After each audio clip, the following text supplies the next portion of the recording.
Agradeço a confiança e o carinho da Comise em convidar-me para participar das reflexões neste mês missionário. Foi-me dado o tema Desafios da Missão. Minha saudação a todos vocês e que nós possamos crescer no amor a Deus, na fidelidade a Jesus Cristo e a seu Evangelho. Toda missão, por ser missão, é desafiadora. Senão, não seria necessário enviar, mandar. Se se envia, se se manda, há duas implicações. Uma, a responsabilidade de quem é enviado para fazer aquilo que deve ser feito. Segundo, a fidelidade à missão recebida e de se restringir unicamente àquela missão que foi dada. Quem envia? A Igreja. E quem enviou a Igreja? Jesus Cristo. Então, quando cada um de nós hoje recebe uma missão, essa missão eu a recebo da Igreja a serviço do Evangelho e por fidelidade a nosso Senhor Jesus Cristo. Quem está em missão fala e age em nome de alguém. Portanto, não vou falar de mim mesmo, mas vou falar aquilo que me foi pedido e que é a missão que eu recebi. É a Igreja, é Jesus Cristo. Então eu vou falar da Igreja e vou falar de Jesus Cristo.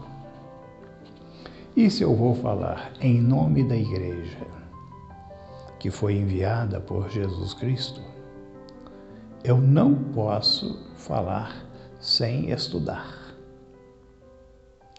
O Divino Espírito Santo inspira em cima da natureza da pessoa. Sabemos muito bem que a graça não substitui a natureza. A graça eleva a natureza, mas não a substitui.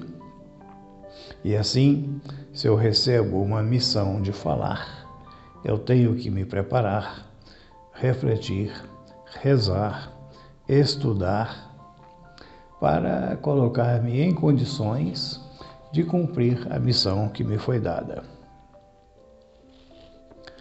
O que falar ou agir?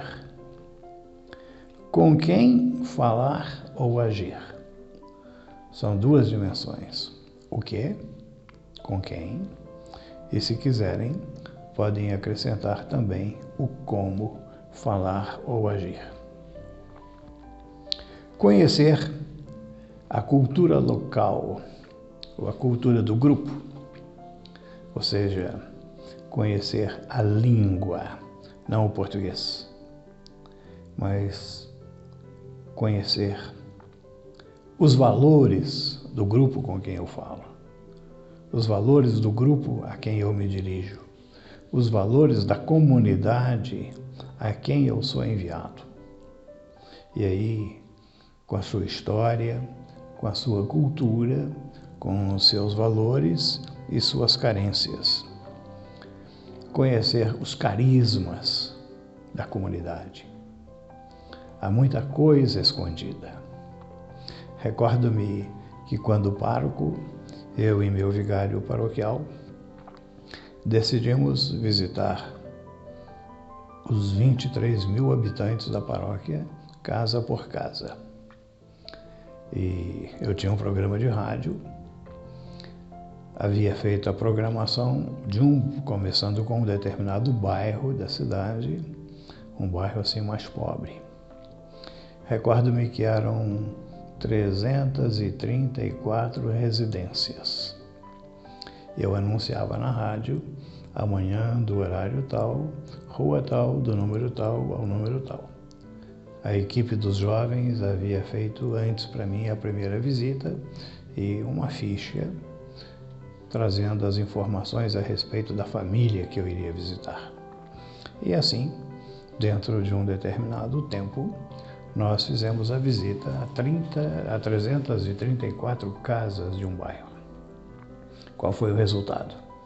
Descobrimos carismas, descobrimos pessoas que tinham dons e que nunca se ofereceram para nenhum trabalho na igreja por humildade, um pouco também por timidez.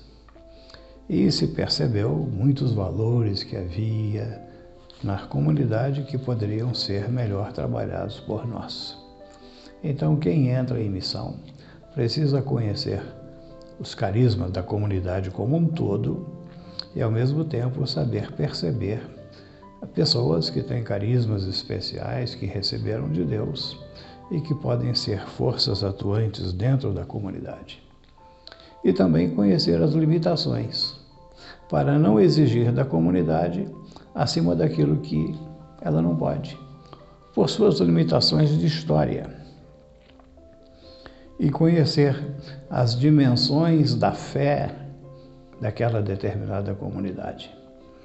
Elas são diferentes, são todas católicas? São. Acreditam em Jesus Cristo? Sim. Sentem alegria em participar da Santa Missa? Sim. Mas o grau dessa participação é diferente. É agradável visitar e estar com uma comunidade amadurecida na fé, que tem uma equipe de catequese, que tem uma equipe de celebração, que tem uma equipe de liturgia, que tem uma equipe de canto, e onde a celebração corre às mil maravilhas, sem perderem nada para as celebrações na igreja matriz da paróquia. Ao mesmo tempo, é às vezes um pouco difícil ir a uma comunidade onde nós não encontramos uma equipe de catequese, outra de celebração, outra de liturgia, outra de canto. Me recordo, era bispo aqui em Patos de Minas, visitando uma comunidade no interior. Um senhor havia comprado um teclado, mas ele não sabia nem onde ficava o dó. E ele ficava com os dois dedos assim no teclado, fazendo o som, e as coitadinhas das meninas que cantavam conseguiram cantar, apesar do acompanhamento daquele senhor. E no fim da missa não faltou um elogio para ele, que ele tinha ajudado na celebração com o seu instrumento que ele tinha conseguido. Anos mais tarde eu voltei lá, e aí sim, ele já estava sabendo tocar melhor o seu teclado e ajudava realmente na missa. Então, eu me recordo que no tempo de pároco eu tinha uma comunidade difícil. Não porque eles eram agressivos, mas por pobreza. Pobreza espiritual. Ninguém para nada, nem para música, nem para as leituras, sem catequese, sem nada. A culpa não era deles. Eles ficaram assim por razões diversas e não competia a mim querer explicar o inexplicável. Mas se ninguém plantou, ninguém vai poder colher. E se eles no passado ficaram sem assistência religiosa, eu me lembro de uma comunidade, quando eu fui conversar com as pessoas, todas elas, uma a uma, 8 anos, 8 anos, 8 anos, 8 anos, 8 anos. Havia 8 anos que o sacerdote não ia ali para estar, para ouvir, para conversar, para rezar com eles. É natural que nessa situação vai ser uma comunidade empobrecida.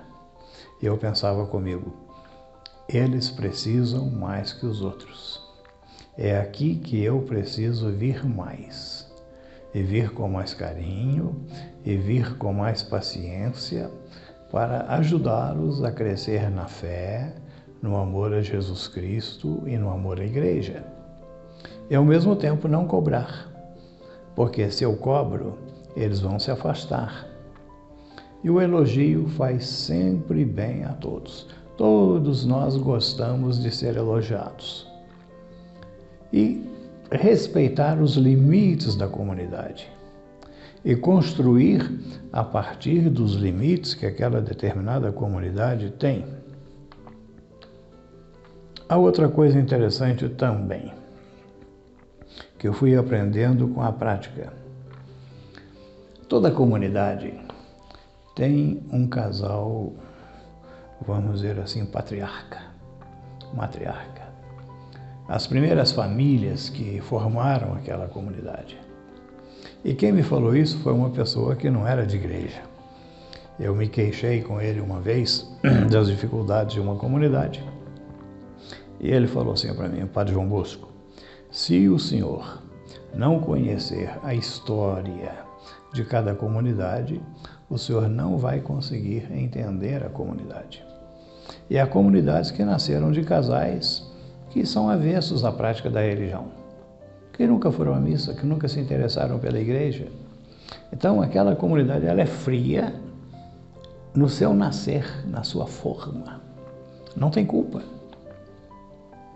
É o casal patriarca, a família patriarca, matriarca, que dá a base daquela determinada comunidade. Então, a paciência do apóstolo e, ao mesmo tempo, a grandeza de saber reconhecer os méritos, de saber reconhecer os valores, elogiar o que existe de bom, não cobrar além da capacidade da comunidade e ter respeito à história de fé que aquela determinada comunidade viveu.